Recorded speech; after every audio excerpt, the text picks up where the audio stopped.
नमस्कार दोस्तों, कलाम इंस्टीट्यूट अलवर में आपका हार्दिक स्वागत है। मैं भारत सिंह आपके लिए लेकर के नहीं आया हूँ भारतीय राज्य व्यवस्था। मित्रों, हम आज जो बात करने वाले हैं भारतीय संविधान का बेहद इंपॉर्टेंट एक भाग आया है, भाग 2। और भाग 2 में क्या है? नागरिकता। और कितने अनुच्छेदों के अंतर्गत निहित है? अनुच्छेद संख्या 5 से 11 तक। देखिए मित्रों, हम पढ़े यहाँ पर भाग 2 भारतीय संविधान का जो भाग नंबर 2 है, और भाग 2 में क्या रही है? नागरिकता। और जो नागरिकता है वो कितने अनुच्छेदों के अंतर्गत आ रही है? 5 से 11। देखिए मित्रों, यहाँ पर जो क्वेश्चन बन रहा है, आपका पहला क्वेश्चन आपका बन चुका है कि संविधान के भाग 2 में क्या है। तो भाग 2 के अंतर्गत क्या है? नागरिकता है। नागरिकता कितने अनुच्छेदों के अंतर्गत आती है? नागरिकता अनुच्छेद संख्या 5 से लेकर 11 तक आती है। अब बात यह है कि नागरिकता है क्या, यानी नागरिक कौन होंगे? नागरिक वो व्यक्ति होते हैं जिन्हें राजनीतिक अधिकार प्राप्त होते हैं। अब प्रत्येक व्यक्ति को तो राजनीतिक अधिकार प्राप्त नहीं होते। जैसे मत देने का अधिकार वही व्यक्ति वोट देगा जो भारत का नागरिक है। तो हम नागरिकता के ऊपर जिक्र करें, देखते हैं नागरिकता में क्या है। सबसे पहले हम बात करते हैं कि जो भारत में नागरिकता है ये कहां से प्रभावित है। तो भारत में जो नागरिकता है ये प्रभावित है ब्रिटेन से। भारत में नागरिकता कहां से प्रभावित है? ब्रिटेन। यानी भारत में जो नागरिकता है वो कहां से प्रभावित है? ब्रिटेन। क्योंकि भारत में यदि देखें तो भारत में एक हरी नागरिकता है। भारत में नागरिकता किस प्रकार की है? एक हरी नागरिकता है, यानी केवल हम भारतीय होते हैं। जैसे यदि हम बात करें अमेरिका की यदि बात करें तो अमेरिका के अंतर्गत दोहरी नागरिकता। जैसे स्विट्जरलैंड है उसके अंतर्गत भी कैसी नागरिकता है? दोहरी नागरिकता है। अमेरिका में भी कैसी नागरिकता है? दोहरी नागरिकता। दोहरी नागरिकता का मतलब है कि वो राज्य के भी नागरिक होते हैं और वो संघ के भी, यानी देश के भी नागरिक होते हैं। लेकिन भारत की बात करें तो भारत में केवल हम कहाँ के नागरिक हैं? केवल हम भारत के नागरिक हैं। हम जब हमारी नागरिकता भरते हैं, हमारी जो सिटीजनशिप की यदि हम बात करें तो केवल और केवल हम ये कहते हैं हम भारतीय हैं। हम क्या है? भारतीय हैं। हम कभी ये नहीं कहते हम राजस्थानी हैं। हम कहीं पर ये नहीं कहते हम मध्य प्रदेशी हैं। हम ये नहीं कहते हम गुजराती हैं। हम केवल और केवल क्या है? भारतीय हैं। यानी भारत में नागरिकता किस प्रकार की है? एक हरी नागरिकता है। कहां से प्रभावित है? ब्रिटेन से। क्योंकि ब्रिटेन में भी कैसी नागरिकता है? एक हरी नागरिकता है। जबकि अमेरिका में बात करें, स्विट्जरलैंड में बात करें तो वहां पर नागरिकता किस प्रकार की है? दोहरी नागरिकता है। मित्रों, आप लगे हाथ एक देश और याद रखेंगे, फ्रांस की यदि हम बात करें तो वहां पर खून की नागरिकता है। वहां पर नागरिकता किस प्रकार की है? खून की नागरिकता पूछे आपसे एग्जामिनर तो आपको फ्रांस चलना है। दोहरी नागरिकता की पूछे तो आपको कहां की बात करनी है? अमेरिका, स्विट्जरलैंड की बात करनी है। एक हरी नागरिकता भारत में भी है, ब्रिटेन में भी है। और क्वेश्चन आपके पास यह है कि भारत में नागरिकता कहां से प्रभावित है? तो भारत में नागरिकता कहां से प्रभावित है? ब्रिटेन से प्रभावित है। भारत में नागरिकता कौन से भाग के अंतर्गत है? भाग 2 के अंतर्गत निहित है। कितने अनुच्छेदों में निहित है? तो अनुच्छेद संख्या 5 से 11 में भारत में क्या है? नागरिकता है। अब देखते हैं अनुच्छेद संख्या 5 क्या कह रहा है। कौन सा अनुच्छेद है? अनुच्छेद संख्या 5। अनुच्छेद 5 को देखते हैं। अनुच्छेद 5 कहता क्या है? तो अनुच्छेद 5 ये कहता है संविधान के प्रारंभ में नागरिकता, संविधान के प्रारंभ में नागरिकता अर्थात 26 जनवरी 1950 में किस व्यक्ति को भारत की नागरिकता दी जाएगी? यानी संविधान के प्रारंभ में नागरिकता। अब संविधान का प्रारंभ की बात करें, संविधान कब लागू हो रहा है? 26 जनवरी 1950। तो 26 जनवरी 1950 की यदि हम बात करें तो किनको भारत में नागरिकता दी जाएगी, किसको भारत में नागरिकता नहीं दी जाएगी, उसके ऊपर बात करेंगे। तो देखो इसमें 3 बातें आई हैं। नंबर 1, वह भारत राज्य क्षेत्र में जन्मा हो। यानी जो व्यक्ति भारत राज्य क्षेत्र में जन्मा हो वह भारत का नागरिक माना जाएगा। कौन से अनुच्छेद के अंतर्गत माना जाएगा? 5 के अंतर्गत माना जाएगा। दूसरी बात देखते हैं माता या पिता, माता या पिता में से कोई एक भारत राज्य क्षेत्र में जन्मा हो।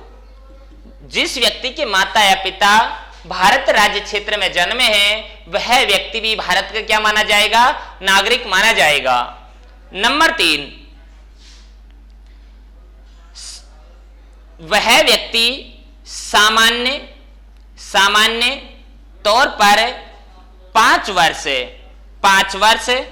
तक भारत का निवासी रहा हो। यानी जो व्यक्ति भारत में सामान्य तौर पर 5 वर्ष तक, पिछले लगातार 5 वर्षों तक भारत में यदि निवास कर रहा है तो वह व्यक्ति भी अनुच्छेद 5 के अंतर्गत भारत का नागरिक माना जाएगा। अनुच्छेद 5 के अंतर्गत आपको 3 बातें याद रखनी। देखो, पहली बात तो यही है कि संविधान के प्रारंभ में नागरिकता किस अनुच्छेद के अंतर्गत दी गई है? तो अनुच्छेद 5 के अंतर्गत यह बात बताई गई है कि संविधान के प्रारंभ में आपको क्या दी गई है? नागरिकता दी गई है, अर्थात 26 जनवरी 1950 के अंतर्गत नागरिकता प्रदान की गई है। इसमें किस व्यक्ति को संविधान के प्रारंभ में नागरिकता दी जाएगी? तो पहली बात है कि वह भारत राज्य क्षेत्र में जन्मा हो। अगर किसी व्यक्ति का जन्म भारत राज्य क्षेत्र के अंतर्गत हुआ है तो वह व्यक्ति भारत का नागरिक माना जाएगा अनुच्छेद 5 के अंतर्गत। अगर किसी के माता या पिता में से किसी का जन्म भारत राज्य क्षेत्र के अंतर्गत हुआ है तो वह व्यक्ति भी भारत का नागरिक माना जाएगा अनुच्छेद 5 के अंतर्गत। जो व्यक्ति लगातार 5 वर्ष तक भारत में निवास कर रहा था, यानी 26 जनवरी 1950 से पहले लगातार यदि 5 वर्ष तक भारत में रह रहा है तो वह भी भारत का नागरिक माना जाएगा अनुच्छेद 5 के अंतर्गत। मित्रों, कोई परेशानी हो तो यदि आपको कोई परेशानी आ रही है तो आप कमेंट बॉक्स में आकर हमें कमेंट करें। जो कलाम इंस्टीट्यूट अलवर है आपकी सेवा में सदैव ही तत्पर है। हम आपके प्रश्नों का जवाब देने के लिए यहाँ पर तत्पर हैं। तो अब आपके पास में हमने जो अनुच्छेद पढ़ा है वो अनुच्छेद पढ़ा है 5। अनुच्छेद 5 में आपको बहुत अच्छी बात याद रखनी है कि संविधान के प्रारंभ में नागरिकता किस अनुच्छेद के अंतर्गत दी गई है? 5। इसमें 3 बातें आपको याद रखनी है कि जो व्यक्ति अगर जिसका जन्म भारत राज्य क्षेत्र के अंतर्गत हुआ है या माता या पिता का जन्म भारत राज्य क्षेत्र में हुआ है या 26 जनवरी 1950 से ठीक पहले यदि वो 5 वर्ष तक भारत राज्य क्षेत्र में रह रहा है तो वह व्यक्ति भारत का क्या माना जाएगा? नागरिक माना जाएगा। अब हम देखते हैं अगला अनुच्छेद कौन सा है हमारे पास। बेहद इंपॉर्टेंट अनुच्छेद है 6। अनुच्छेद कौन सा है? 6। देखो अनुच्छेद 6 क्या कह रहा है। अनुच्छेद 6 हमसे स्पष्ट रूप से कहता है कि पाकिस्तान से भारत को आने वाले लोगों को नागरिकता। देखो कितनी अच्छी बात कही है। पाकिस्तान से भारत को आने वाले लोगों को नागरिकता का प्रावधान। देखते हैं ये कहता क्या है। थोड़ा सा आप ये देखें कि यदि हम भारत राज्य क्षेत्र की बात करें तो इस प्रकार मानते हैं हमारा भारत है। कुछ मान लिया हमने, एक कच्चा चित्र बनाया हमने कि ये भारत का नक्शा है। हल्का सा देखते हैं तो ये वाला जो क्षेत्र है ये किसका है? बांग्लादेश का है आज, जिसे हम पहले कहते थे पूर्वी पाकिस्तान। और यहाँ की यदि बात करें तो यहाँ पर भी क्या है? पाकिस्तान है। जो आज का पाकिस्तान ये पहले हुआ करता था पश्चिमी पाकिस्तान। ठीक है। तो जब देश आजाद हुआ आप सभी को ये पता है कि कुछ लोग भारत से पाकिस्तान गए थे और कुछ लोग पाकिस्तान से भारत आए। यानी बात यह है 3 जून 1947 माउंटबेटन योजना के अंतर्गत 3 जून 1947 माउंटबेटन योजना के अंतर्गत भारत का विभाजन होता है और 2 देश 14 अगस्त और 15 अगस्त को 2 देश अस्तित्व में आते हैं, एक भारत और दूसरा पाकिस्तान। और ये आप सभी को पता है कि हमारा जो देश का विभाजन हुआ था वो धर्म के आधार पर हुआ था एक तरीके से। तो देखो, या फिर एक दूसरी बात ये भी रखी गई थी, जो व्यक्ति भारत से पाकिस्तान जाना चाहे वो पाकिस्तान चला जाए, और जो व्यक्ति पाकिस्तान से भारत आना चाहे तो भारत आ जाए। तो अब देखो, ये अनुच्छेद 6 कहता क्या है? अनुच्छेद 6 ये कहता है पाकिस्तान से भारत को आने वाले लोगों को नागरिकता का प्रावधान, यानी पाकिस्तान, ये जो पाकिस्तान है, ये पश्चिमी पाकिस्तान, ये पूर्वी पाकिस्तान है, तो पाकिस्तान ने कि पाकिस्तान से कहां पर आ रहे हैं? भारत आ रहे हैं, तो उनको क्या दी जाएगी? नागरिकता दी जाएगी। किस प्रकार दी जाएगी वो देखें। मान लीजिए कोई व्यक्ति है, किसी व्यक्ति का जन्म भारत शासन अधिनियम 1935 के अंतर्गत हुआ है, यानी कोई व्यक्ति है और उसका जन्म भारत शासन अधिनियम 1935 के अंतर्गत हुआ है। मान लो मैं हूं, मेरा जन्म भारत शासन अधिनियम 1935 के अंतर्गत हुआ है। यदि मेरा जन्म नहीं तो मैं कहूंगा मेरे माता या पिता का जन्म भारत शासन अधिनियम 1935 के अंतर्गत हुआ है।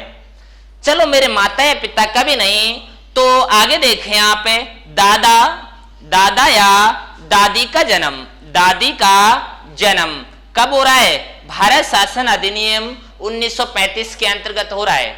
चलो, एक बहुत अच्छी बात हम समझे यहाँ पर। मान लीजिए मेरा जन्म में नहीं हुआ भारत शासन अधिनियम 1935 में, मान ले मेरे माता और पिता इन दोनों का भी जन्म नहीं हुआ भारत शासन अधिनियम 1935 में। चलो ठीक है, आगे चलते हैं। ये दादा या दादी का जन्म भी नहीं हुआ भारत शासन अधिनियम 1935 के अंतर्गत। तो अब बात क्या है? अब अगली बात यह है कि नाना या नानी का जन्म भारत शासन अधिनियम 1935 के अंतर्गत हुआ है। देखिए मित्रों, कितनी अच्छी बात है।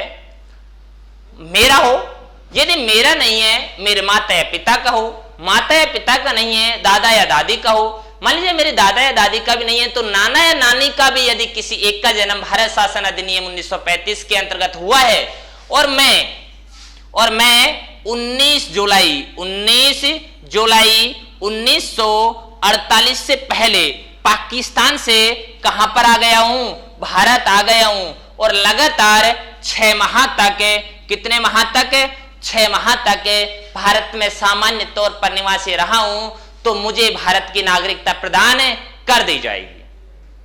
ठीक है, अब आप समझो, थोड़ा धैर्य रखो और समझें कि हम कह क्या रहे हैं कि जो व्यक्ति पाकिस्तान से कहां पर आएगा? भारत को आएगा। हम देखते हैं, अक्सर ऐसे याद कर लेते हैं कि पाकिस्तान से भारत को आने वाले लोगों को नागरिकता किस अनुच्छेद में दी गई है?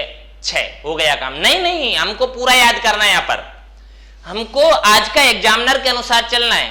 देखो, एग्जामिनर आपके पास क्वेश्चन ये लेकर आएगा कि कोई व्यक्ति पाकिस्तान से भारत कब आए कि उसको भारत की नागरिकता दी जाएगी। ध्यान दें, 19 जुलाई 1948 से पहले। यदि कोई व्यक्ति 19 जुलाई 1948 से पहले पाकिस्तान से भारत आ रहा है तो ही उसको नागरिकता दी जाएगी, अन्यथा उसको नागरिकता नहीं दी जाएगी। और दी भी जाएगी किस शर्तों के मुताबिक? कि वह व्यक्ति भारत में जन्मा हो, वह नहीं तो उसके माता या पिता जन्मा हो, माता या पिता नहीं तो दादा या दादी जन्मा हो, दादा या दादी नहीं तो नाना या नानी जन्मा हो। यदि इनमें से कोई एक भी व्यक्ति भारत शासन अधिनियम 1935 के अंतर्गत जन्मा हो और 19 जुलाई 1948 से पहले यदि वो पाकिस्तान से कहां पर आए? भारत आए, तो उसे भारत की नागरिकता अनुच्छेद संख्या 6 के अंतर्गत दे दी जाएगी। कोई परेशानी? अच्छे से आपको ये बात समझ आई होंगी। आप वापस देखें कि पाकिस्तान से कहां पर आएगा? भारत आएगा। कब आना चाहिए? 19 जुलाई 1948 से पहले आना चाहिए। 19 जुलाई 1948 से पहले आना चाहिए। और किन शर्तों के मुताबिक होना चाहिए उसका जन्म? उसका जन्म या तो भारत शासन अधिनियम 1935 के अंतर्गत स्वयं का हुआ हो, या माता या पिता का हो, या दादा या दादी का हो, या नाना या नानी का हो। यदि इनमें से किसी एक का जन्म भी भारत शासन अधिनियम 1935 के अंतर्गत हुआ है तो वह व्यक्ति भारत का नागरिक होगा।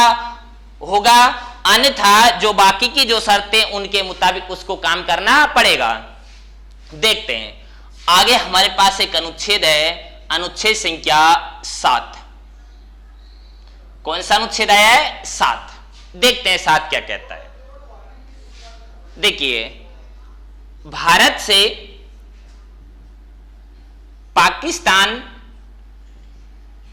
पाकिस्तान को जाने वाले व्यक्ति की नागरिकता का प्रावधान। देखते हैं, अब देखो आप, अब कहां पर जा रहा है? भारत से कहां पर जा रहा है? पाकिस्तान। अनुच्छेद 6 में क्या था कि पाकिस्तान से भारत आ रहा था। अनुच्छेद 6 में हमने क्या पढ़ा था? पाकिस्तान से भारत आ रहा था। अब यहां पर आप देखें, भारत से पाकिस्तान को जा रहा है, तो भारत से पाकिस्तान को जो व्यक्ति जाएगा उसकी नागरिकता का क्या किया जाएगा? थोड़े सा आप सोचो, यदि कोई व्यक्ति है और वो दूसरे देश से भारत आ रहा है, यानी पाकिस्तान से भारत आएगा, तो हम उसको नागरिकता देंगे। लेकिन जो व्यक्ति भारत से ही पाकिस्तान चला जाएगा, क्या हम उसको नागरिकता देंगे? क्या उसकी नागरिकता को हम क्या करेंगे? यहां पर समाप्त करेंगे। किस प्रकार समाप्त करेंगे वो देखें आप। यदि कोई व्यक्ति है 1 मार्च 1947 के बाद भारत से कहां पर चला जाए? पाकिस्तान चला जाए। कोई व्यक्ति 1 मार्च 1947 के बाद भारत से कहां पर चला जाए? पाकिस्तान चला जाए, और वो वहां की नागरिकता अर्जित कर ले या स्थायी रूप से निवास कर ले, तो उसकी भारत से नागरिकता को क्या कर देंगे? हम समाप्त कर देंगे। यानी अब वो भारत का नागरिक नहीं है। यानी देखो 6 में तो हमने क्या पढ़ा था कि जो व्यक्ति पाकिस्तान से भारत आएगा, हम उसको नागरिकता देंगे 6 में, और जो व्यक्ति भारत से पाकिस्तान को जाएगा, हम उसकी नागरिकता को समाप्त करेंगे 7 में। लेकिन जाएगा कब? वो 1 मार्च 1947 के बाद। यदि कोई व्यक्ति 1 मार्च 1947 के बाद भारत से पाकिस्तान चला जाए और वहां पर स्थायी रूप से निवास कर ले, तो उस व्यक्ति की नागरिकता को भारत से क्या कर देंगे? समाप्त कर देंगे। लेकिन ध्यान रखना, यदि वह व्यक्ति 19 जुलाई 1948 से पहले वापस आ जाए, 19 जुलाई 1948 से पहले वापस आ जाए, और उन्हीं शर्तों के मुताबिक जो अनुच्छेद 6 के अंतर्गत हमने बताई हैं, उन्हीं शर्तों के मुताबिक वो भारत की नागरिकता लेना चाहे, तो उसको भारत की नागरिकता दी जाएगी। ठीक है मित्रों, आपके पास अनुच्छेद 5 हुआ है, अनुच्छेद 5, अनुच्छेद 6, अनुच्छेद 7, ये 3 अनुच्छेद आपने पढ़े। अब हम पढ़ेंगे अनुच्छेद संख्या 8। कौन सा अनुच्छेद है? 8। देखते हैं 8 क्या कहता है। 8 ये कह रहा है, विदेश से भारत को आने वाले व्यक्तियों को नागरिकता। देखो मित्रों, यहां पर आप समझें, ये विदेश है, विदेश से कहां पर आ रहा है? भारत आ रहा है। तो आप याद रखें, कोई भी व्यक्ति यदि बाहरी देश से आएगा भारत में, तो उसको नागरिकता दी जाएगी। और यदि कोई व्यक्ति भारत से विदेश में जाएगा, तो उसकी नागरिकता को हम समाप्त करेंगे। जैसे कि हमने 6 और 7 में पढ़ा। 6 में हमने पढ़ा था, यदि कोई व्यक्ति है और कोई व्यक्ति पाकिस्तान से भारत आएगा 19 जुलाई 1947 से पहले 48 से पहले, तो हम उसे नागरिकता देंगे। यदि कोई व्यक्ति भारत से पाकिस्तान जाएगा 1 मार्च 1947 के बाद, तो हम उसकी नागरिकता को समाप्त करेंगे। अब ये क्या कह रहा है कि विदेश से भारत को आने वाले लोगों की नागरिकता। देखिए क्या कहते, थोड़ा समझो। भारत आजाद हुआ 15 अगस्त 1947। ठीक है, तो 15 अगस्त 1947 से पहले, और ये बाद की घटना है, ये बाद है, और ये क्या है? पहले। यदि कोई व्यक्ति 15 अगस्त 1947 से पहले मामूली तौर पर विदेश में निवास कर रहा है। कहां पर निवास कर रहा है? विदेश में। मान लो कोई व्यक्ति है, जब अंग्रेजों का हमारे ऊपर शासन था 15 अगस्त 1947 से पहले, तो कोई व्यक्ति अमेरिका में, कोई व्यक्ति फ्रांस में, कोई जापान में, सोचो कहीं पर भी निवास कर रहा है, मामूली तौर पर निवास कर रहा है, मामूली तौर पर निवास कर रहा है। लेकिन 15 अगस्त 1947 के बाद उसको पता चला हमारा देश आजाद हो गया, चलते हैं हमारे देश की ओर, और वो हमारे देश में आ गया, भारत में आ गया। 15 अगस्त 1947 के बाद आ गया। अब वो कहां पर आ गया है? भारत में आया है। भाई पहले तो वो विदेश में था, 15 अगस्त 1947 से पहले कहां पर है? विदेश में। और 15 अगस्त 1947 के बाद वो कहां पर आ गया है? भारत में आ गया। और भारत में आकर के नहीं कह रहा है कि मेरा जन्म भारत शासन अधिनियम 1935 के अंतर्गत हुआ है, मेरा नहीं, माता या पिता का है, माता या पिता का है, माता पिता का नहीं, दादा या दादी का है, दादा या दादी नहीं, नाना या नानी का है। तो मुझे भारत की नागरिकता दी जाए तो उस व्यक्ति को भारत की नागरिकता दी जाएगी। किस अनुच्छेद के अंतर्गत है? 8। देखिए मित्रों, 8 कह क्या रहा है आपसे कि कोई व्यक्ति है जो 15 अगस्त 1947 से पहले मामूली तौर पर विदेश में रह रहा है, और स्वतंत्रता के बाद अर्थात 15 अगस्त 1947 के बाद वो भारत में आ गया, और भारत में आकर ये कह रहा है कि मेरा जन्म भारत शासन अधिनियम 1935 के अंतर्गत हुआ है, मेरा नहीं तो दादा या दादी का, माता पिता का, नाना या नानी में से किसी एक का जन्म भारत शासन अधिनियम 1935 के अंतर्गत हुआ है, तो मुझे भारत की नागरिकता दी जाए तो उस व्यक्ति को भारत की नागरिकता दी जाएगी। ठीक है मित्रों, यहां तक आपको कोई परेशानी होनी नहीं चाहिए। देखो हमने जो अनुच्छेद पढ़े, अनुच्छेद संख्या 5, 6, 7, 8, और अब 8 के बाद हम देखते हैं अनुच्छेद संख्या 9। कौन सा अनुच्छेद है? 9। देखते हैं 9 क्या कह रहा है। 9 ये कह रहा है कि भारत से विदेश को जाने वाले लोगों को नागरिकता का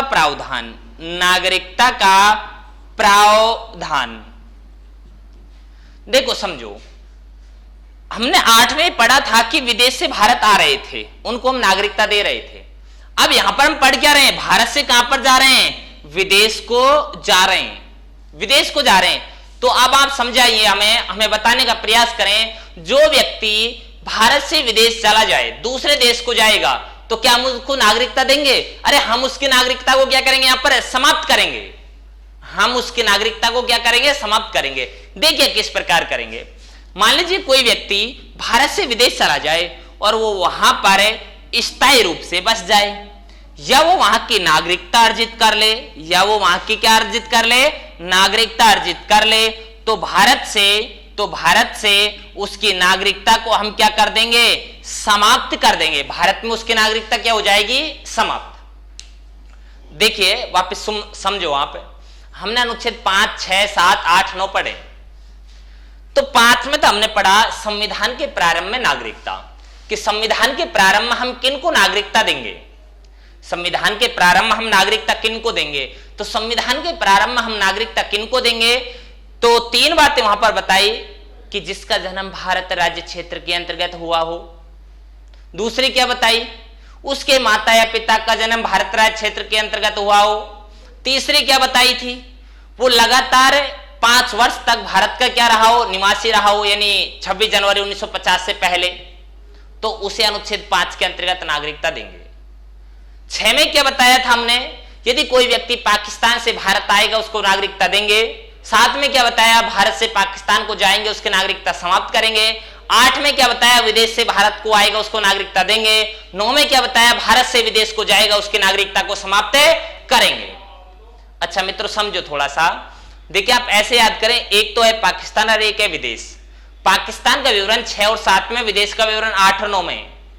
यानी पहले तो हम नागरिकता देंगे पाकिस्तान को, जो पाकिस्तान से आएगा उनको 6 में, फिर नागरिकता समाप्त करेंगे जो भारत से पाकिस्तान को जाएगा उनकी 7 में, फिर जो विदेश से भारत में आएगा उसको नागरिकता देंगे 8 में, और जो भारत से विदेश को जाएगा उनकी नागरिकता समाप्त करेंगे 9 में। ठीक है मित्रों, समझ आई होगी बात। अब आगे देखते हैं हम अनुच्छेद संख्या 10। कौन सा अनुच्छेद पढ़ेंगे? अनुच्छेद संख्या 10 पढ़ेंगे। तो अनुच्छेद संख्या 10 कहता क्या है वो आप देखें कि अनुच्छेद संख्या 10 क्या कह रहा है। देखें अनुच्छेद 10 में, अनुच्छेद 10, अनुच्छेद 10 में नागरिकता, नागरिकता के अधिकारों का, नागरिकता के अधिकारों का बना रहना, नागरिकता के अधिकारों का बना रहना, यानी बात सीधी सी यह है कि अनुच्छेद 5, अनुच्छेद 6, अनुच्छेद 7, अनुच्छेद 8, अनुच्छेद 9 के अंतर्गत जो नागरिकता की जो बातें बताई हैं उन अधिकारों का बना रहना कौन सा अनुच्छेद कहता है? इस बात को अनुच्छेद संख्या 10 कहता है। ठीक है मित्रों, अनुच्छेद 10 में क्या है? नागरिकता के अधिकारों का बना रहना। अनुच्छेद संख्या 11, कौन सा अनुच्छेद है? 11। 11 में देखते हैं संसद विधि बनाकर, विधि बनाकर या विधि के द्वारा नागरिकता के अधिकारों को नियंत्रित कर सकती है।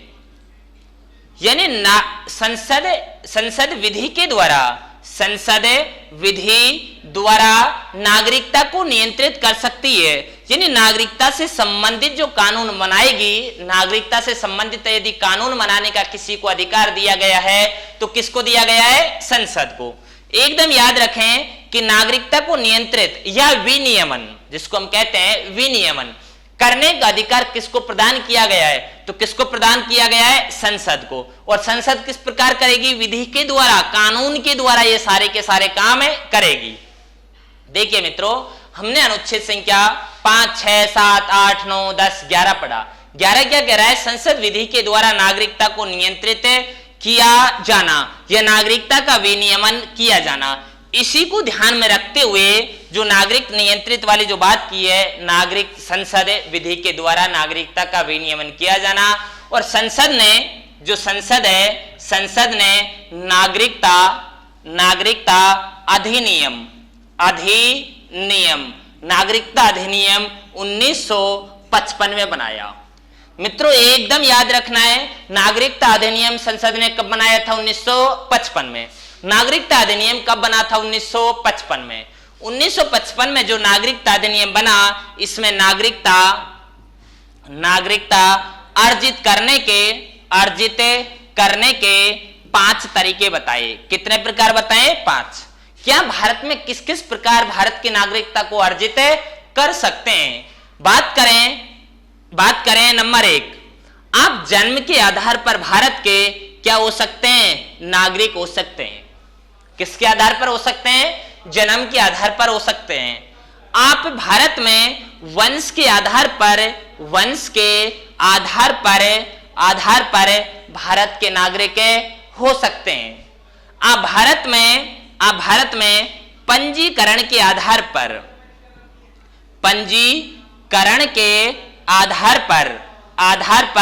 भारत के नागरिक हो सकते हैं। आप भारत में प्राकृतिक आधार पर भारत के नागरिक हो सकते हैं। आप भारत में क्षेत्र समाविष्टा के आधार पर नागरिक हो सकते हैं। ठीक है मित्रों, तो भारत में नागरिकता अधिनियम 1955 में बना और भारत में नागरिकता अर्जित करने के कितने तरीके बताएं? 5। पांचों तरीकों को आप याद रखें कि पहला जो तरीका है वो यह है कि आप जन्म के आधार पर भारत के नागरिक हो सकते हैं। जन्म के आधार पर, वंश के आधार पर, पंजीकरण के आधार पर, प्राकृतिक अधिकार पर और क्षेत्र समाविष्टता के आधार पर आप भारत के नागरिक हो सकते हैं। ठीक है मित्रों, अब ये तो नागरिकता अर्जित करने के तरीके हैं। अब हम बात करें नागरिकता खोने के तरीके।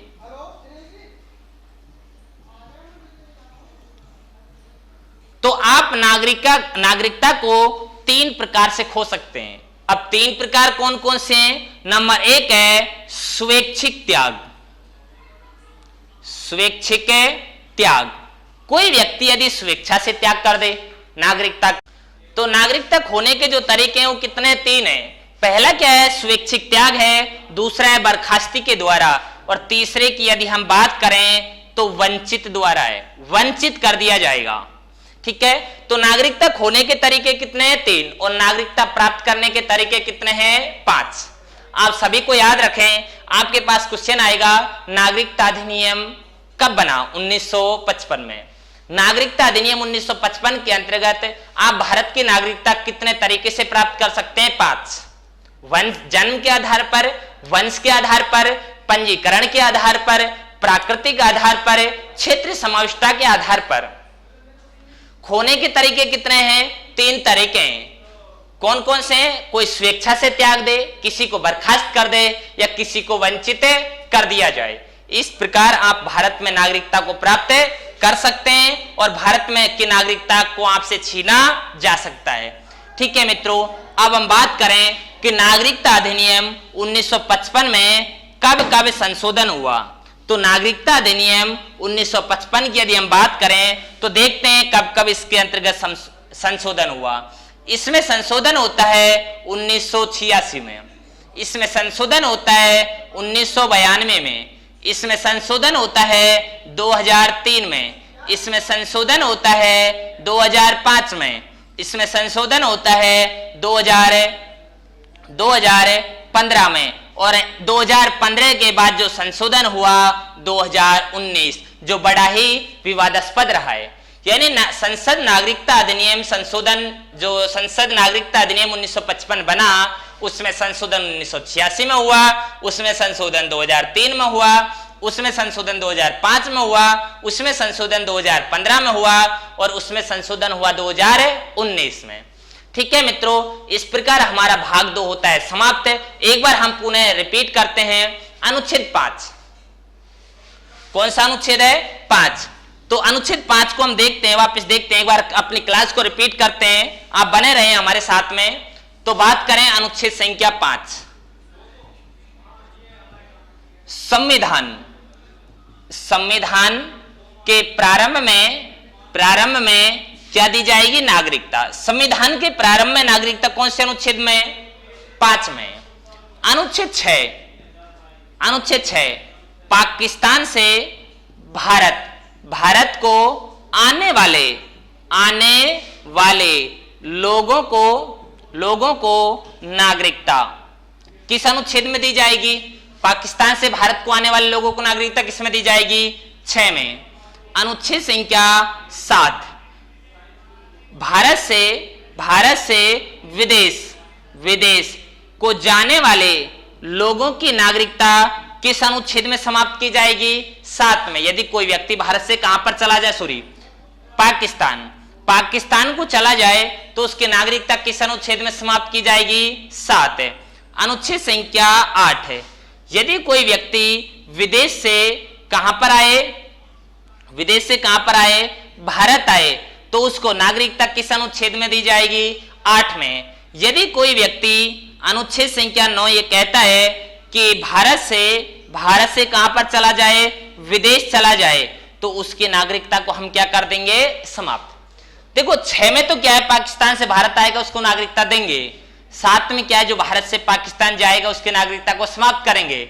8 में क्या है? जो विदेश से भारत को आएगा उसको नागरिकता देंगे। 9 में क्या है? भारत से जो विदेश जाएगा उसकी नागरिकता को समाप्त करेंगे। 10 में नागरिकता के अधिकारों का बना रहना, और 11 में संसद विधि के द्वारा नागरिकता का विनियमन किया जाना। नागरिकता अधिनियम कब बना था? 1955 में। कितने प्रकार से आप नागरिकता अर्जित कर सकते हैं? 5। जन्म से, वंश से, पंजीकरण से, प्राकृतिक आधार पर, और क्षेत्र समाविष्टता के आधार पर। कितने प्रकार से खो सकते हैं? 3 प्रकार से। स्वैच्छिक त्याग, स्वेच्छा से त्याग कर दे, बर्खास्त कर दिया जाए किसी को, या वंचित के द्वारा किसी को सरकार वंचित कर दे, तो इस आधार पर आप नागरिकता को खो सकते हैं। कितनी बार संशोधन हुआ है अधिनियम 1955 में? 1986 में हुआ, 1992 में हुआ, 2003 में हुआ, 2005 में हुआ, और 2015 में हुआ, हाल ही में 2019 में जो बड़ा ही विवादास्पद रहा, जिसको लेकर के बहुत सारे दंगे फसाद हुए। किसी दिन जो हो सकता है हम अगली जो क्लास है उसे नागरिकता अधिनियम 2019 के ऊपर एक क्लास लेकर के नहीं आएंगे, जिसके ऊपर हम विस्तृत चर्चाएं करेंगे, एक पूरी क्लास रखेंगे उसी के ऊपर 2019 के ऊपर। जब भी हो सकता है अगली क्लास लेकर के नहीं आए। आज की क्लास को हम यहीं पर समाप्त कर रहे हैं। आपको हमारी क्लास किस प्रकार लग रही है, आप हमारी राय, आपकी राय अपने कमेंट बॉक्स में हमें लिखें। आज की क्लास को हम यहीं पर समाप्त करते हैं। धन्यवाद मित्रों।